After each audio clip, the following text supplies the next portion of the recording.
Assalamualaikum warahmatullahi wabarakatuh.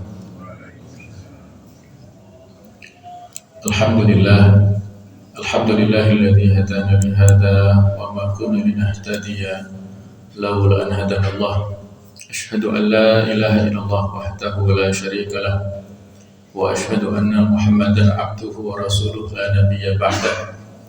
Allahumma shalli wa sallim ala sayyidina wa habibina wa maulana Muhammad wa ala alihi wa ashabihi wa ansarihi wa junudihi wa man sara ala nahjihi wa tabi da'watihi ila yaumil qiyamah. Allahumma la sahla illa ma ja'altahu sahla wa anta taj'alul hasna idza syi'ta sahla. Allahumma anfa'na bima 'allamtana wa 'allimna ma yanfa'una wa rizqna fahma. Rabbi shrah li sadri wa yassir li amri wa hlul 'uqdatam min lisani yafqahu qawli, amma ba'd. Para jamaah Bapak Ibu sekalian rahimakumullah. Berikutnya adalah tentang sejarah dan perkembangan ulumul Quran. Tarikh nasyati ulumul Quran wa tatawwuruhu. Nah, kurang lebih seperti ini bisa kita klasifikasi menjadi 5 periode. Yaitu pada masa Rasulullah SAW, pada masa turunnya risalah, kemudian pada masa Khulafaur Rasyidin, pada masa para sahabat dan tabi'in, kemudian masa tadwin, kemudian masa modern. Nah, pada masa Rasulullah SAW, beliau pada saat itu karena masih hidup ya, maka beliau langsung memberikan penjelasan ketika ada ayat-ayat tertentu, maka para sahabat bertanya dan beliau menjelaskan. Contohnya surat Al-Anfal ayat 60, wa a'idtu lahum mastata'tu min quwwah, dan persiapkanlah untuk menghadapi orang-orang kafir itu semampu kalian berupa kekuatan. Apa yang dimaksud kuwah di sini? Maka hadis Nabi mengatakan ala innal quwwata ar-ramyu. Yang dimaksud kekuatan itu kekuatan melempar anak panah, melempar tombak, melempar pedang, melempar saat itu yang dibutuhkan di medan perang ya, karena peperangan fisik saat itu. Kemudian ada antusiasme, ada kesungguhan para sahabat dalam menghafal dan mempelajari Al-Quran. Sebagaimana kata Abdullah bin Mas'ud, kanu adalah para sahabat itu, idza ta'allamu minan nabi, ketika mereka belajar dari Rasulullah SAW asyara ayatin, 10 ayat, lam yujawizuha, tidak lebih dari itu, hatta yata'allamu ma fiha minal ilmi wal amal, sehingga mereka mempelajarinya berupa ilmu dan amal. Jadi mereka kalau turun tidak lebih 10 ayat, mereka belajar membacanya, belajar memahaminya, belajar menghafalkannya dan mengamalkannya. Jadi komplit saat itu para sahabat. Mereka disebut jilun Qur'ani, generasi Qur'ani, itu terangkum dalam kebiasaan para sahabat mengilmui, memahami, kemudian menghafalkan dan mengamalkan. Ada larangan Rasulullah untuk menulis selain Al-Quran sebagai upaya menjaga kemurnian. Beliau mengatakan, la taktubu anni, jangan kalian menulis dariku, wa man kataba anni ghairal Qur'an falyamhuhu, kalau ada yang menulis dariku selain Al-Quran hendaklah dihapus, supaya tidak terjadi pencampuran antara hadis dan Al-Quran. Jadi pada awal-awal ini dilarang, kecuali ada satu sahabat khusus yang diperbolehkan, Abdullah bin Amr, itu punya catatan khusus tentang hadis. Beliau direkomendasi karena punya keahlian, tidak sama dengan para sahabat yang lain. Jadi itulah tentang perkembangan ya ilmu Al-Quran pada masa risalah. Bahwa pada masa Rasulullah SAW, Al-Quran belum dibukukan secara terpadu, hanya tertulis berserakan di media-media yang memungkinkan untuk ditulis, apakah di pelepah kurma, di daun-daunan, atau di batu, atau media apapun ya, karena saat itu belum ada kertas, jadi masih sederhana. Dan juga Al-Quran pada masa itu ada pada hafalan para sahabat, sehingga masih terjaga originalitasnya. Nah, sepeninggal wafatnya Rasulullah SAW dan pemerintahan diteruskan oleh Khalifah pertama, yaitu Abu Bakar As-Siddiq, maka terjadi kemurtatan, yang mana ada tokoh bernama Musailamah Al-Kadzab sebagai seorang yang mengaku nabi, padahal sesungguhnya dia adalah nabi palsu. Dialah yang mempelopori gerakan pemurtatan saat itu. Ada banyak sahabat yang murtad, sehingga Abu Bakar As-Siddiq memerangi kaum murtadin ini. Pada awalnya sebagian mereka menahan atau tidak mau mengeluarkan zakat. Kemudian Abu Bakar mengerahkan pasukan secara bertahap.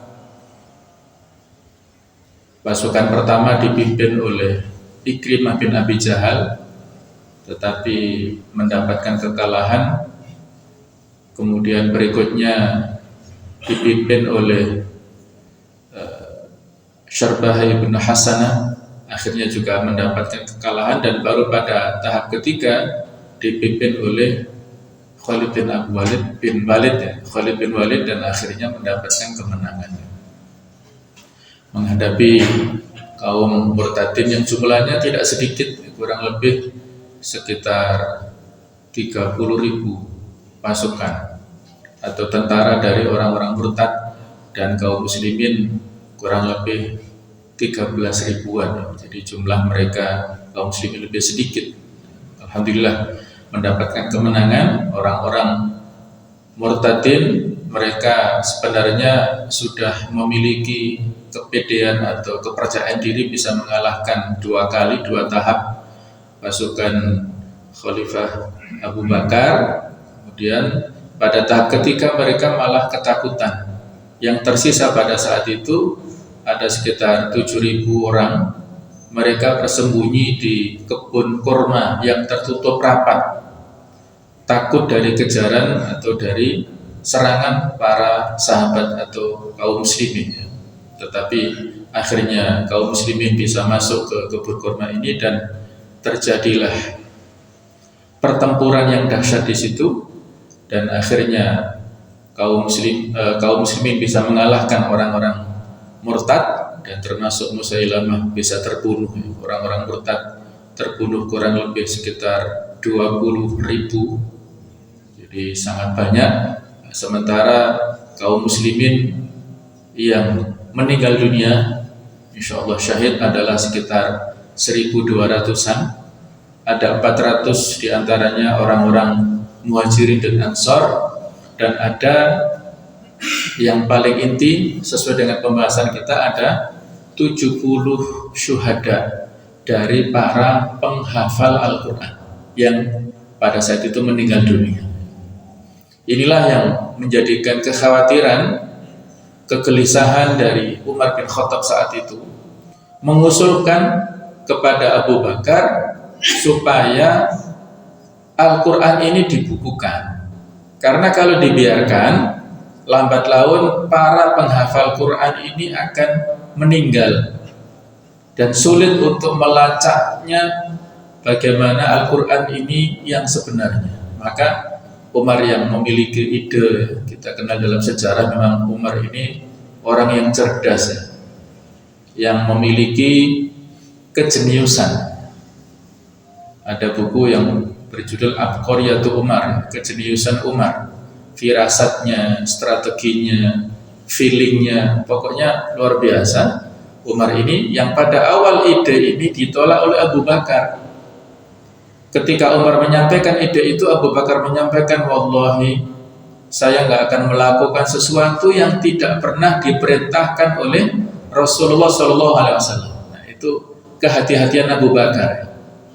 Saya tidak ingin melakukan hal yang baru yang sebelumnya nggak ada perintah dari Rasulullah SAW.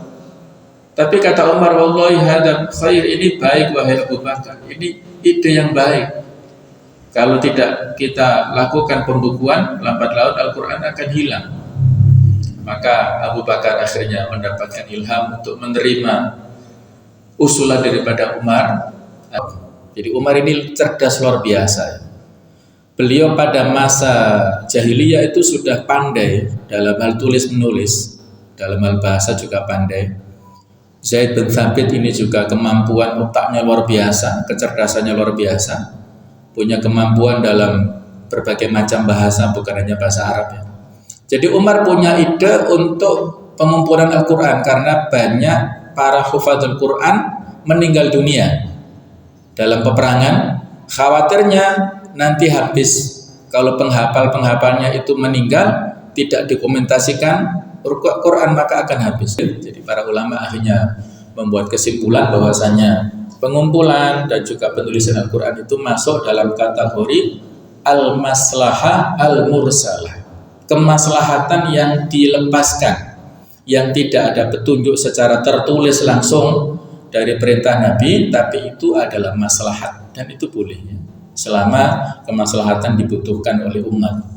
Akhirnya berdiskusi dengan para sahabat yang lain, dan ditunjuklah Zaid bin Thabit untuk menjadi sekretaris, melakukan ya semacam ketua panitia tim pembukuan Al-Quran.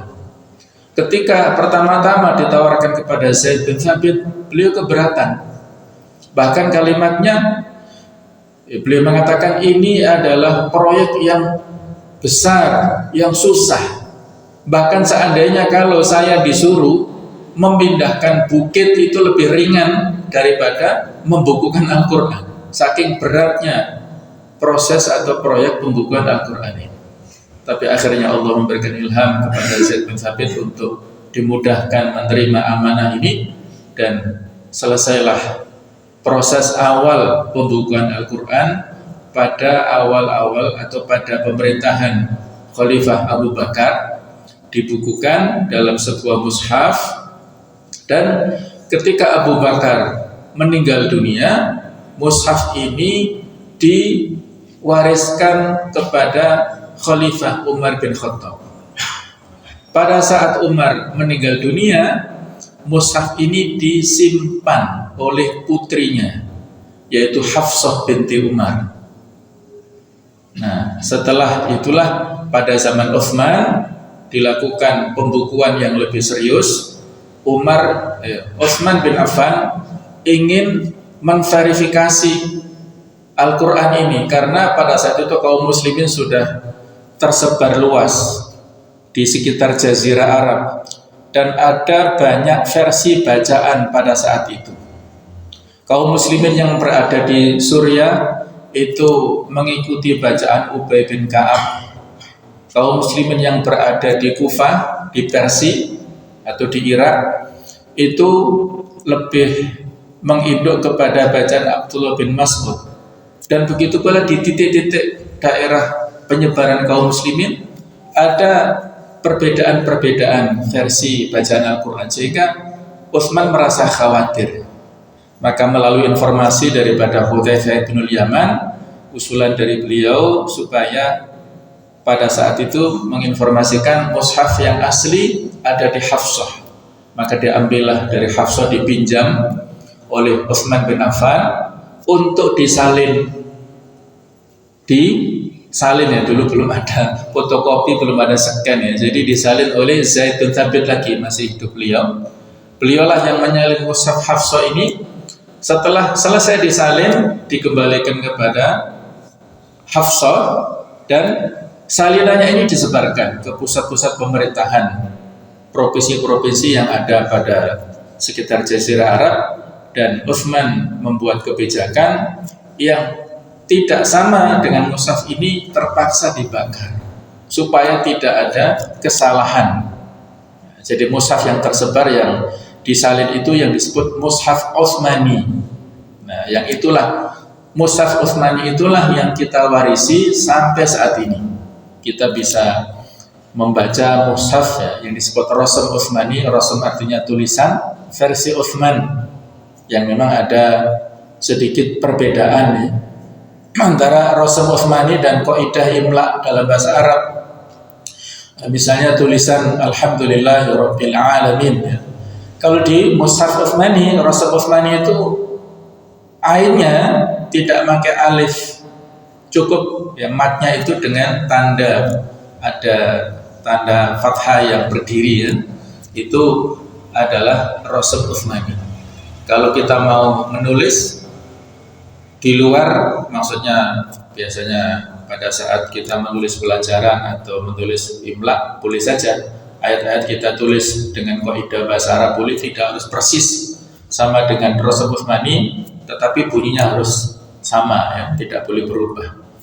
Jadi kurang lebih seperti itu proses pembukuannya. Dan kemudian berikutnya dilanjutkan pada pemerintahan kekhalifahan Ali bin Abi Thalib dengan kebijakan perintahnya kepada Abul Aswad Ad-Du'ali untuk meletakkan kaidah-kaidah nahwu, kaidah-kaidah tata bahasa, cara pengucapan yang tepat dan baku, dan memberikan ketentuan harokat pada Al-Quran.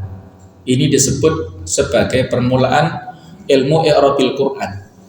I'rab artinya jabatan kata dalam konteks kalimat ya. Inilah validasi atau validitas daripada bahasa Arab itu. Ada rumus atau kaidah dari Al-Quran, bagaimana gaya bahasanya. Dari hadis itu adalah sumbernya bagaimana. Kemudian sumber ketiga validasi bahasa Arab itu adalah dari syi'rul Arabi, syair-syair dari zaman jahiliyah yang valid ya. Kalau bahasa Inggris mungkin ada Pak ya, ada pedomannya, tapi kan gaya Amerika, gaya Inggris, Australia kan beda-beda Pak ya. Inggrisnya ada, mungkin ada satu gaya-gaya yang berbeda ya. Kemudian kalau bahasa Indonesia mungkin dasarnya ya mungkin di KBBI ya, Kamus Besar Bahasa Indonesia itu. Kalau bahasa Jawa nggak tahu ya. Jadi masing-masing bahasa mungkin ada rujukannya. Nah, rujukan bahasa Arab itu ada dalam Al-Quran, hadis, dan syair-syair atau sastra tadi. Nah, awalnya pada zaman dahulu tulisan Arab ini tidak ada titiknya dan tidak ada harokatnya. Itu uniknya ya.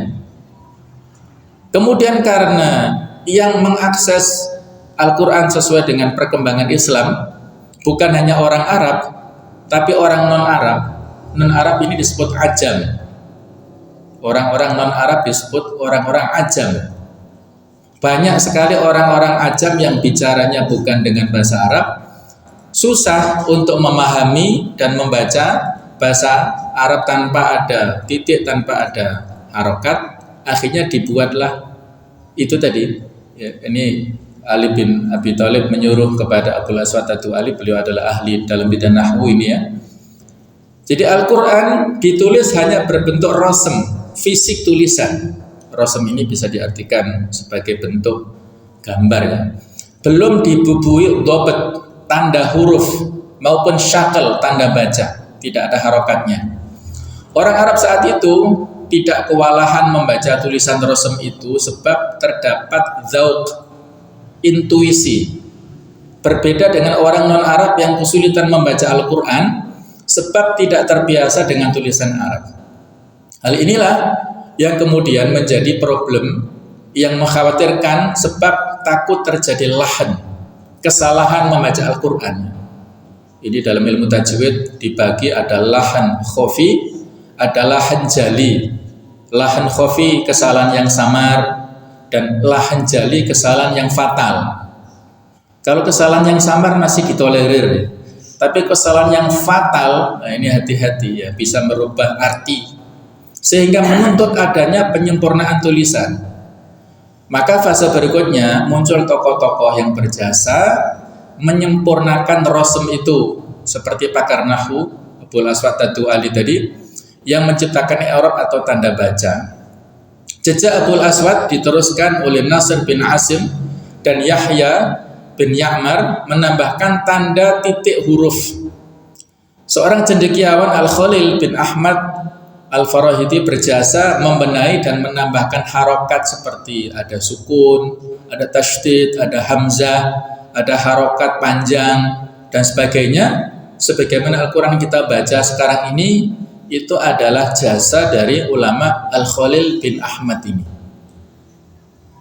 Nah, kurang lebih seperti ini ya, saya mencuplik sekedar contoh ya. Yang sebelah kanan ini huruf Arab mirip-mirip asli walaupun nggak persis lah ya. Artinya khot itu dalam bahasa Arab ada bermacam-macam ya. Yang kalau saya ketahui dan saya belajar ya, saya tidak mengklaim menguasai tapi sedikit banyak tahu. Ada 6 macam jenis khot. Nah, yang khot ini adalah khot kufi. Kalau khot yang kiri ini yang biasa kita baca di Quran itu khot nasakh yang paling banyak. Kalau kita ingin cepat nulisnya itu khot rik'ah namanya ya. Jadi ini khot kufi yang kotak-kotak ini dari Kufah memang aslinya. Ini surah Al-Fatihah. Jadi surah Al-Fatihah seperti ini. Ba-nya tidak ada titiknya, ini nggak ada titik ya. Kemudian nunnya nggak ada titik. Kemudian ya-nya nggak ada titik, nah ini sampai waladhdallin ini nggak ada titiknya. Ini masih mudah ya, masih mudah lah kita terkat. Oh ini surah Al-Fatihah kan kita sudah hafal ya, nah, sudah bisa baca. Nah, tapi kalau yang kiri ini, nah, ini hanya sekedar untuk simulasi saja ya, simulasi apa kita bisa membacanya atau tidak. Nah, kalau kita yang biasa baca kitab gundul insya Allah bisa ya.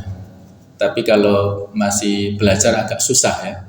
Tadi kan rumusnya intuisi tadi ya, zauq. Kira-kira apa ya maknanya ya? Kalau saya baca ini kurang lebih begini ya. Hal yu'lamu, apakah diketahui atau hal ta'lam boleh ya? Apakah kamu mengetahui Annal Khalil bin Ahmad, bahwasanya Khalil bin Ahmad ini wadu'a, dia telah meletakkan an-niqab, titik-titik. Tapi tadi saya kalau dibandingkan dengan slide sebelumnya, beliau bukan titiknya tapi syaklnya, dobetnya ya, harokatnya. Gak apa-apa lah, ini sekedar contoh ya. Alal huruf, untuk pada huruf-huruf lil ajam, kepada orang Arab, orang non Arab maksudnya. Jadi bukan orang Arab, orang-orang ajam. Walaysa lil Arab, dan bukan untuk orang Arab. Fal Arabu qadiman, maka orang Arab pada zaman dahulu kanu adalah mereka la yastakhtimuna niqab. Mereka tidak mempergunakan titik-titik, tidak ada titiknya ya, seperti ini contohnya. Wa anta kadzalik, dan engkau juga seperti itu. Yumkinuka an taqra maqati' kamilah. Mungkin kamu memungkinkan untuk membaca potongan-potongan paragraf secara sempurna biduni niqab, tanpa ada titik-titiknya, kama fa'alal Arab al-qudami. Jadi seperti orang Arab pada zaman dahulu, alladzina kanu yafhamunal kalimat, yang mereka memahami kata-kata min siyaqil jumlah, dari konteks kalimat. Wa akbaru mithalin ala dzalik, dan contoh utamanya annaka taqra hadzal kalam, kamu membaca perkataan ini biduni niqab, tanpa titik au hamazat, atau nggak ada hamzah-hamzahnya. Ini contoh saja, sekedar untuk simulasi ya. Jadi kalau kita sudah belajar ya dan memahami bahasa Arab, insya Allah bisa ya, bisa membaca dari konteks kalimat. Oh ini apa maksudnya? Nah sedikit tambahan ya, ini tulisan saya sendiri ya, karena saya mencari ini juga tidak ada di internet ya. Jadi secara kebutuhan adanya tanda titik, ini saya dapatkan dari dosen saya dulu. Saya cari-cari referensinya belum ketemu ya. Saya masih ingat karena kisah ini menarik ya, kisah singkat menarik tentang latar belakang munculnya titik itu. Jadi ada seorang raja yang mengirimkan utusan kepada raja lain. Kemudian utusan ini dikasih secarik kertas untuk diberikan kepada raja yang dituju itu ya. Di dalam tulisan ini, secarik kertas itu ada kalimat ini. Kalau datang utusanku ini Maka titik-titik ini ya, coba panjenengan baca ini ya. Ini tulisannya bunyinya apa ini? Ya, tulisan apa ini ya? Nggak ada titiknya kan? Ini khat nasakh ya, khat nasakh yang biasa kita baca. Ada persepsi yang berbeda, pemahaman yang berbeda, maksud yang berbeda antara pengirim pesan dan penerima pesan. Nah, ini persoalan komunikasi ya. Dalam ilmu komunikasi itu titik krusialnya di sini ya. Suami istri kalau nggak nyambung, ini bisa salah paham ya. Maksudnya suami baik, istrinya tersinggung, ini kan bahaya. Maksud daripada raja yang mengutus, kalau datang pasukanku ini, utusanku yang membawa surat ini, maksud daripada raja, faqbalhu, terimalah dia. Terima dia. Tapi pemahaman daripada orang yang diutus, maksudnya objek tadi ya, raja yang lain, itu dia membacanya faqtulhu, bunuhlah dia. Wah, bahaya ini. Akhirnya dibunuh orang itu. Betul dibunuh, karena kan nggak ada klarifikasi. Tidak bisa kirim WA, tidak ada telepon ya. Klarifikasinya bagaimana? Jadi yang menerima pesan ini salah paham. Dikiranya suruh membunuh, tapi maksud sebenarnya adalah faqbalu, terima dia. Akhirnya dibunuh. Wah, akhirnya kelabakan ini. Menjadi kacau gitu ya. Nah, akhirnya dibutuhkan. Oh, kalau begini berarti kita butuh titik. Ya, titiknya butuh ya. Ini fa perlu titik 1, qaf ini perlu titik 2. Ini tadi hanya perbedaan titik bawah dan 2 titik atas saja ya. Kalau faqbalhu titik baknya, terimalah dia. Kalau faqtulhu, bunuhlah dia, titiknya di atas 2. Nah, ini saya ingat betul kisah daripada dosen saya ini karena menarik ya. Oh, ternyata seperti inilah ya pentingnya kita dalam mempelajari segala ilmu ya, terutama dalam bahasa Arab, jangan sampai salah baca ya. Kalau salah baca, ini akan berakibat yang fatal ya. Berikutnya, pada masa sahabat dan tabi'in, itu ada sekian banyak golongan mufassir dari kalangan sahabat. Di antaranya adalah para al-khulafa al-arba'ah, yang dikenal dengan al-khulafa ar-rasyidun, para khalifah yang mendapatkan petunjuk yang lurus. Kemudian ada juga Abdullah bin Mas'ud, kemudian Abdullah bin Abbas, juga Ubay bin Ka'ab, Zaid bin Thabit, Abu Musa al-Asy'ari, Abdullah bin Zubair. Ini adalah orang-orang yang konsen dalam bidang Al-Quran. Ada nama Abdullah bin Abbas yang beliau adalah mendapatkan predikat turjuman Al-Quran, juru bicaranya Al-Quran, karena sangat faham dengan takwil, tafsir yang ada dalam ayat Al-Quran itu. Kemudian golongan mufassir dari para tabi'in. Kalau para sahabat adalah generasi pertama, mereka hidup sezaman dengan Rasulullah SAW, pernah berinteraksi, melihat Nabi secara langsung ya. Kemudian mengimaninya dan wafat dalam keadaan mukmin. Kalau hidup sesama dengan Nabi tapi tidak pernah melihatnya, seperti Raja Najasyi, Raja Habasyah, itu ketika dikirimi surat dakwah oleh Rasulullah, beliau menerima, bahkan utusan yang membawa surat dikasih hadiah.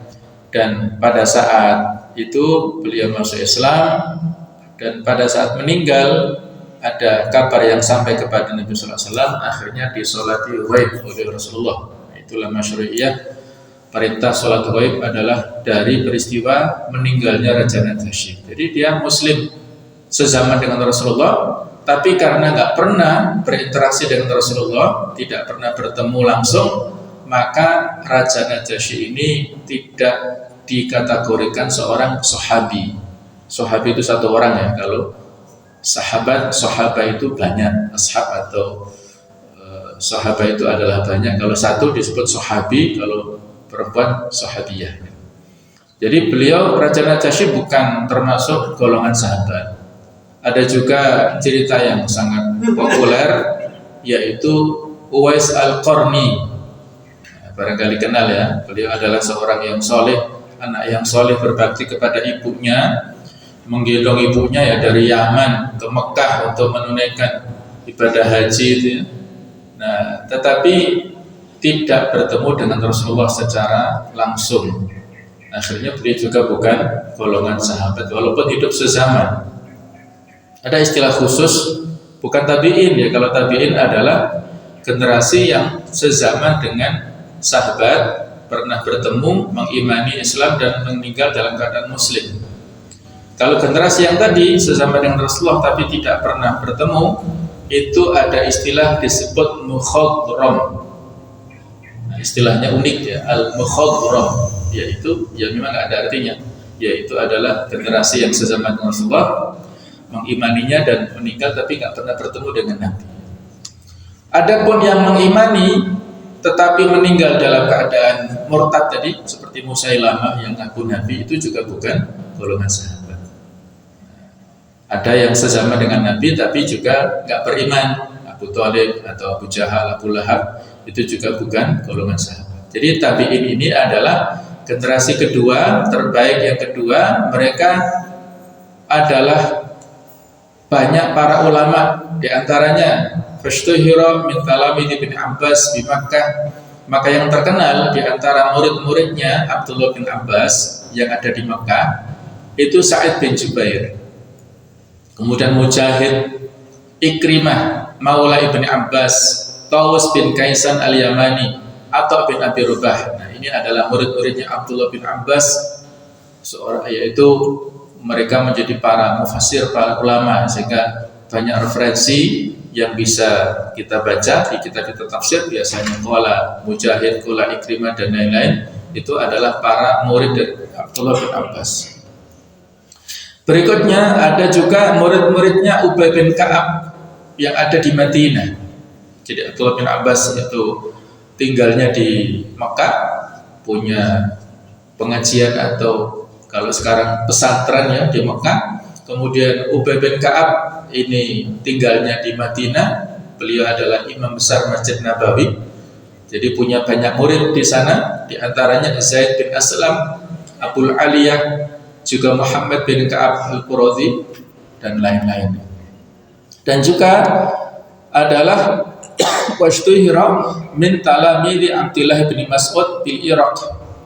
Atau bin Mas'ud tersebar luas muridnya di Irak, daerah Kufah sana, di Irak. Di antaranya Al-Qamah bin Qais, kemudian Masruq, Al-Aswad bin Yazid, Amir Asy-Sya'bi, kemudian juga ada Al-Hasan Al-Basri, Qatadah bin Da'amah, As-Sadusi. Inilah orang-orang atau para ulama yang telah berjasa besar ya dalam bidang ilmu tafsir, menyampaikan maksud dan keterangan yang ada dalam ayat-ayat Al-Qur'anul Karim.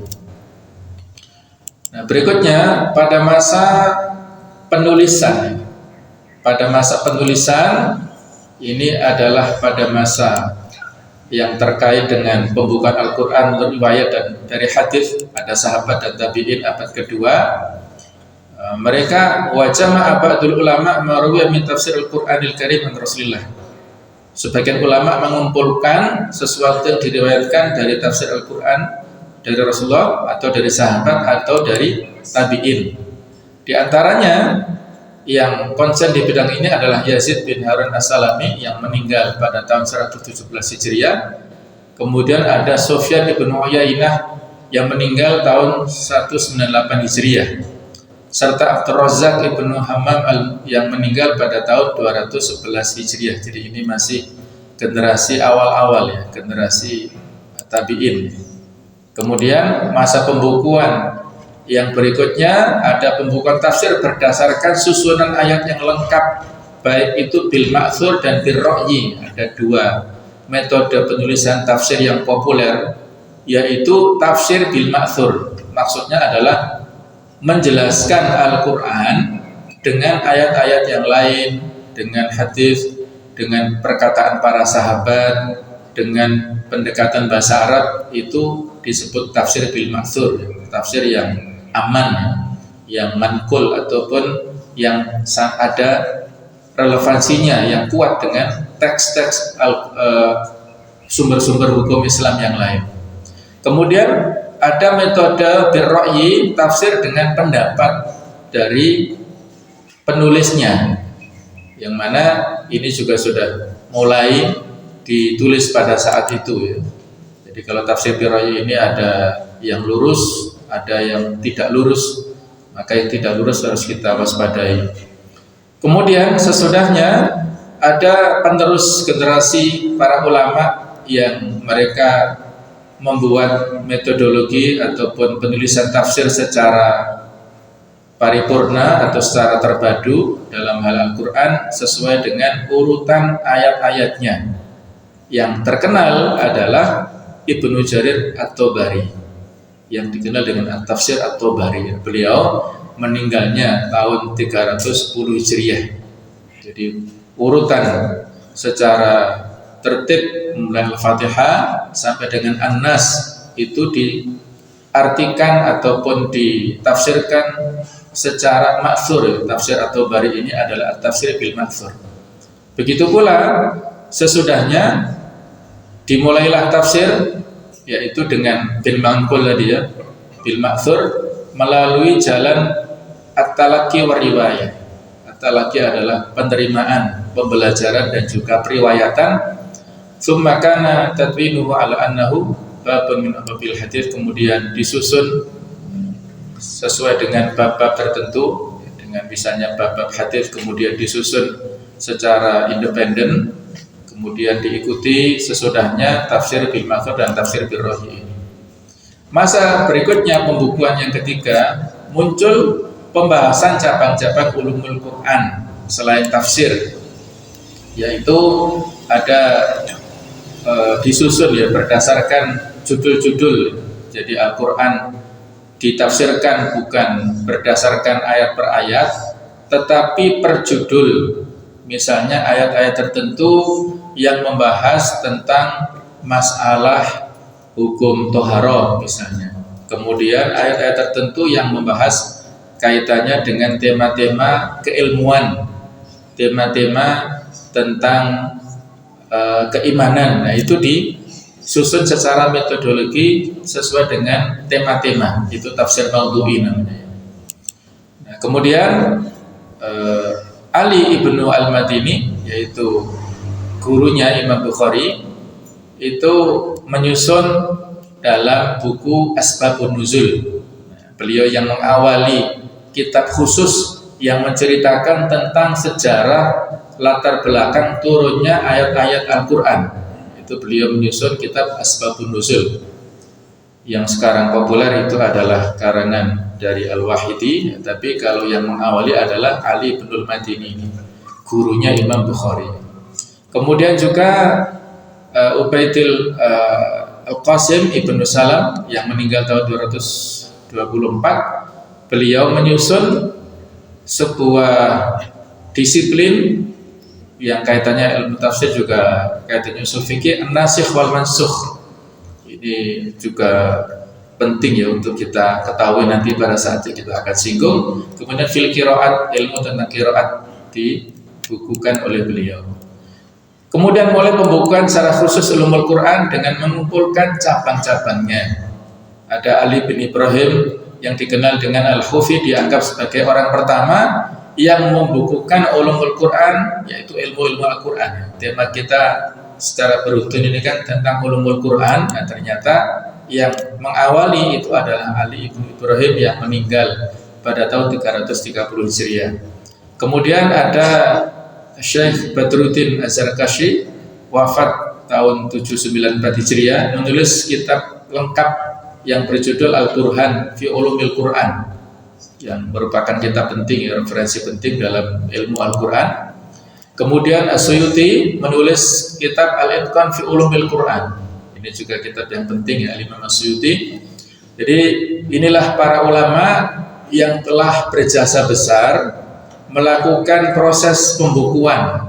Untuk apa? Supaya kaum muslimin memahami ayat-ayat Al-Quran dengan pemahaman yang baik, tidak melebar ya pemahaman atau penerjemahan dan juga keterangan dari ayat-ayat tidak kemana-mana. Mereka sudah membuat panduan-panduannya ulumul Quran ini dalam rangka untuk memahamkan kaum muslimin bagaimana kaitannya berita-berita tentang Al-Quranul Karim.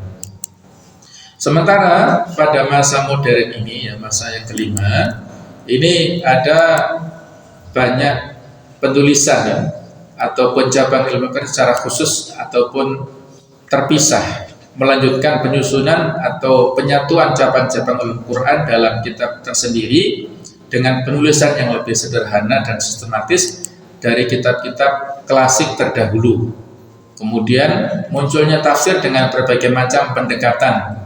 Ada tafsir sosial, tafsir realitas, kemudian bahasa dan pemikiran. Jadi sudah berkembang sedemikian rupa, sekali lagi adalah dalam rangka untuk menambah hasanah keilmuan yang kaitannya dengan Al-Quran. Jadi memang luas pembahasan kita tentang Al-Quran yang semuanya ini adalah ilmu-ilmu yang bermanfaat. Nah, baik ya. Contohnya adalah kitab I'jazul Quran.